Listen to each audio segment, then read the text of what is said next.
So a slightly more complicated static equilibrium problem I'd like to do is, let's say we once again have some sort of board, but instead of having our fulcrum be in the center, maybe it's off center, or maybe it's not even a normal, maybe there's like a hole drilled through it or something and there's a bar going through it, but instead of rotating around its center, it's going to rotate over here. So that's going to be our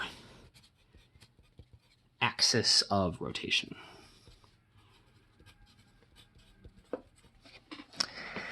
And we'll say that the entire bar is 6 meters long, and the axis is 1 meter from the end.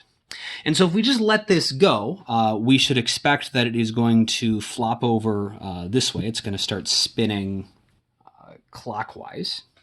And we can see why that is. That's because there is a force acting on this that's going to cause it to torque. There's gravity pulling on this. And remember, gravity is going to act on the center of mass, which, if this is a uniform bar, is going to be right in the middle.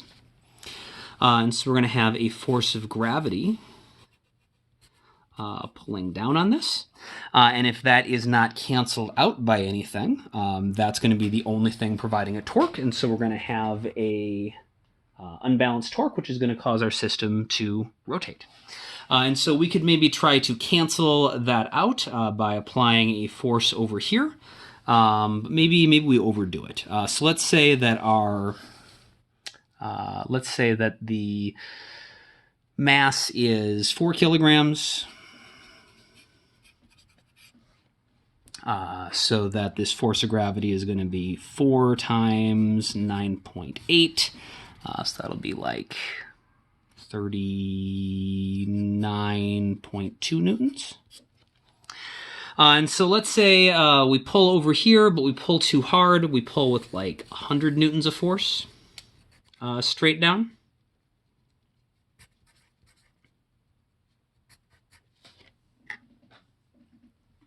Make sure that's on the screen.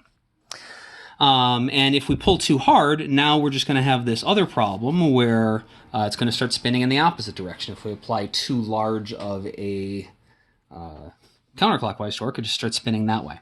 And so maybe we try to balance this out again by tying a little string to the end of our board and just pulling gently on it at an angle, just hard enough to get everything to stop moving. And so there's going to be some angle that this string is going to be at. Let's say, I don't know, like 30 degrees. And there's, of course, going to be a tension force that is applied through this string.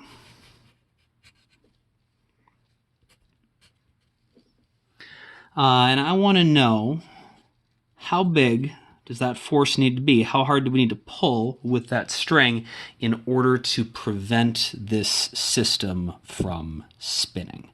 So go ahead and pause the video and try to solve that. Okay.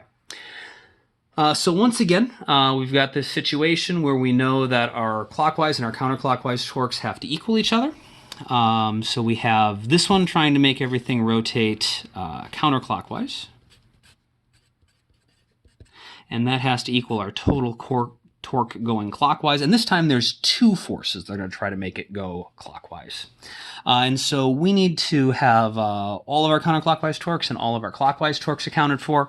And so for our one counterclockwise torque, we're going to have RF sine theta.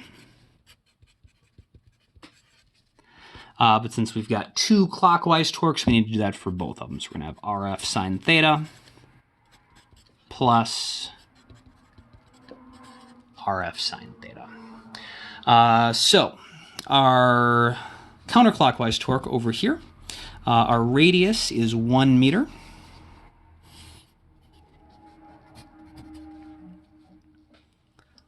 Times our force is 100 newtons. I'm going to maybe leave my units off here just so I can run out of space.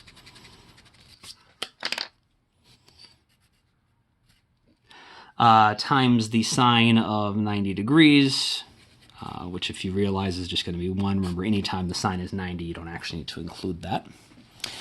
That is going to be equal to this next one. So the center of mass is in the middle, so that's going to be 3 meters from the end. The fulcrum is 1 meter from the end, and so this has got to be 2 meters. So we're going to have 2 meters.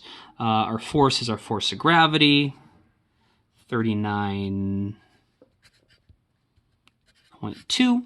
And our angle is 90 degrees, plus, if the fulcrum's at 1, this radius here is going to be 5 meters, times our force, times the sine of the angle between them. And remember, when you're finding the angle between your radius and your force, you've either got to do it like this, where if they're connected tip to tail, you extend this virtual line of where the radius is and figure out the angle there. Or you could put them tail to tail. So you could draw it like that. So we got our radius and our force, and you'd have a 30-degree angle there. But it's always going to be the angle when they're either tail to tail or the angle of this extension here. We would not want to measure this angle inside here. So 1 times 100 is going to be 100. 2 times 39.2 is going to be 78.4 plus 5 sine 5f. I guess I didn't plug my angle in, 30 degrees. So if we subtract our 78.4 over to here, we'll get 21.6 equals 5 sine 30. Sine 30 is 1/2, so 5 sine 30 is going to be 2.5, 2.5f. And so our force has got to be 21.6 over 2.5, which should be